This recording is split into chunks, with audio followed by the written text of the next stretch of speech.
towards the end of the chapter, you do bring some scientific facts to the table, if I'm not mistaken. Yeah, so that would be the last part of the chapter is sort of the definitive case closed. Here's the um, definitive disproof of the materialist point of view. And so um, we can move into that and talking about Dean Radin's work. Um, Yeah. but the just to reiterate the basis that we're arguing against is this idea that your consciousness is an emergent phenomena that comes from chemical interactions in your brain. What that means, that's an explanation.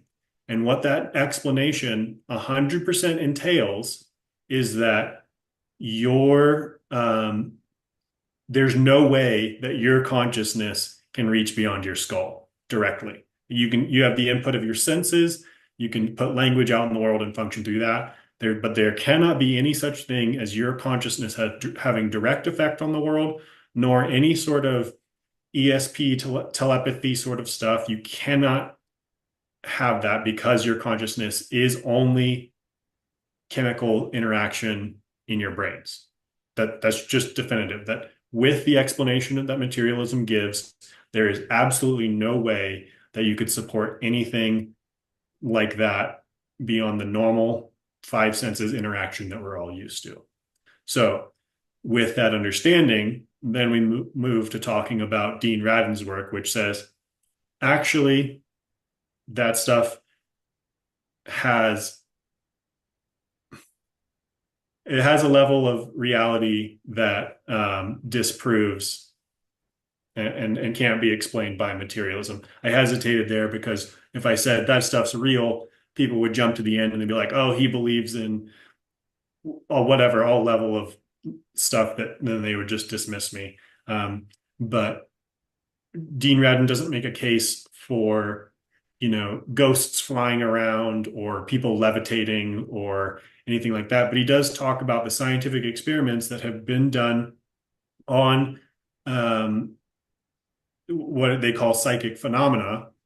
And it's not a drastic thing. Like it's not what the sort of hyperbole movie style stuff pretends that it is, but there is this noticeable, definite effect of some level of conscious interaction that exceeds the bounds that would be true if we were material bodies and consciousness was a secondary limited phenomena. And so you've already been referencing Dean Radin's work. Who is he? And is a researcher in a field that he calls psi, PSI. Yes, yes. It's kind of a maybe the more tepid way of introducing psychic phenomena, not calling it paranormal psychology or whatever. So try to disassociate a little bit from some of the bad representations of the field. But he wrote a book called The Conscious Universe, The Scientific Truth of Psychic Phenomena. And you might have immediate reactions to that and think, oh, that's nonsense, or oh, that's you know, even evil or something like that. Um, hey, that's a prejudgment. I would encourage you to be curious, be skeptical, and check out the book. In my own book, I encourage people to check out the full work because what he's done in this book, he's been working in the field for decades, and basically he opens it up. You can tell he's kind of frustrated. He's like, "Yeah, look, I get it. There's a lot of nonsense out there. There's a lot of wacky stuff. I'm not here for that.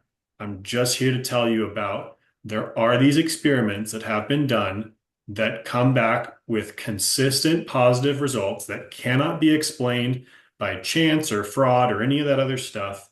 And it's conclusive over so long with so many different evidences that there's a real level of psychic internet interaction that happens. And so he keeps his claims pretty mild. I mean, he tells you what the experience there, and there's some pretty incredible stuff there, but he does it very rigorously. He explores all sorts of counterclaims, possible methodological flaws, how the experiments have been designed really carefully.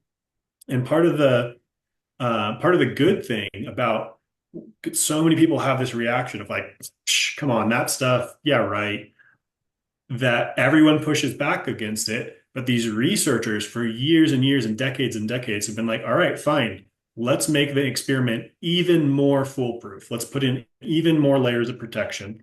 So there's this one that sort of illustrates how crazy the lengths that they go to really like pad the experiment against bias. There was this experiment where essentially it was testing like ESP, telepathy, communication between minds directly. And it involved two people watching a videotape at one point. And like I think the first person watches it, and then the second person has to accurately pick the videotape out of a bunch of others. And it came back with these, after repetitions and all that sort of stuff, it came back with positive results. Like there was a level above chance, a non-negligible result of people being accurate. And one of the objections someone raised was like, well, this was back in the days of VHS. Well, because the first person watched that one VHS and not the others, then the second person watching the VHSs could have picked up on the fact that the film in the VHS had been run at least once. And so there would have been a difference in the display, like display of screen color. And so they're like, all right, fine, we're going to do this experiment again, and we're going to have different copies of VHSs on both sides to make sure that there's not, the film's not being degraded as it's run once through a machine. Now, again, the idea that someone would pick up on a VHS having been played before, whatever, but maybe. But they just wanted to discount all right. They wanted to right. So discount. they get to these levels of where they just put in, and he goes through a ton of the examples of like how much they've put in these safeguards to make sure there's no possible other explanation than what they're trying to see about psi. And skeptics have really pushed them to this level of like they've accepted most of what skeptics have said and said, all right, let's design an experiment that would satisfy those objections. And so it gets to the point, I think you can read the quote of where finally, basically, people who are reviewing this material, professional people, professional statisticians, people hired by the US government, they look into it and they're like, this is clearly demonstrated. People have clearly shown that it's not about flaws in the experiment. It's not about fraud or whatever.